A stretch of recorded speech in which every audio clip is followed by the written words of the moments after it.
So hello, Nancy. Hello, Mom. Hello, everybody in San Diego. And Nancy asked us to send a little video on this very special day to send along our wishes and maybe a few memories as well. So I'm post-call, a little tired. So I had to make a few notes, so if I glance down and look at my little crib sheet, that's what I'm doing, looking at my notes. So, Mom, happy 90th birthday. What a great day. I wish I could be there to help you celebrate, and if I was, I would help you reflect on the life and times of one Stas Casement with many more installments to come. Of course, I can only speak for 61 of those years, and I would really need a lot more time than the few minutes of this video to do you justice. Really need to write a whole book. But you've always been creative, artistic, a thinker, a shaker, and a mover.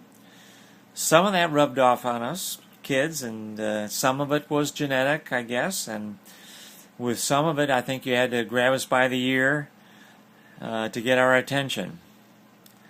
So I do remember once when we were really pretty young kids, remember reading, you were reading Shakespeare to Steve Rosenberg and myself, and he was a lot more into it than I was.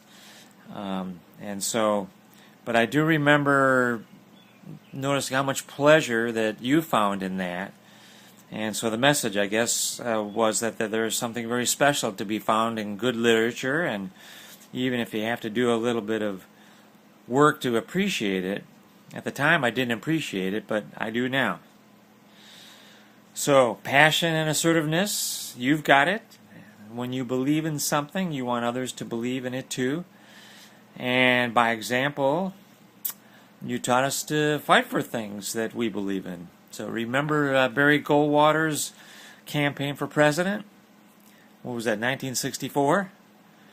I think you were a precinct manager or something like that. You were campaigning door to door, and you were stocking the fridge with Goldwater. I think it tastes a lot like ginger ale. I also remember when we were getting the alley plowed, in the winters in St. Paul. You wanted to get out of the alley. You wanted everyone else to be able to cruise up and down the alley after the big snowstorms, but you wanted to get all the neighbors to contribute, and some of them were kind of reluctant. So you recruited us kids. I mean, who can refuse little kids going door to door asking for money? And but we didn't mind doing that because we got to, of course, keep a little bit of extra money left over. So we learned something. We learned something about business. You put a little work into something, and maybe you can make a little money. So,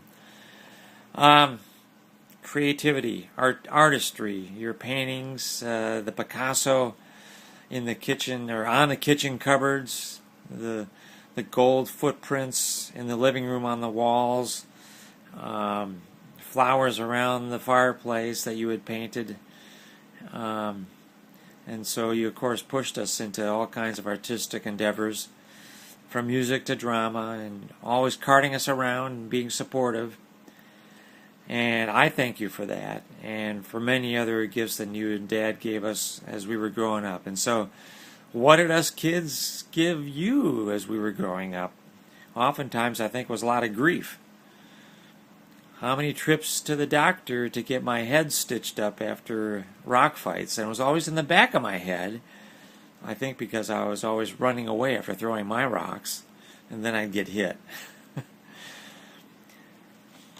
Remember when I brought home a date in college, and I think it was after you and Dad had gone to bed, and I decided it might be kind of romantic to light a fire in the fireplace. Of course, I forgot to open the chimney flue, and so that date ended rather abruptly.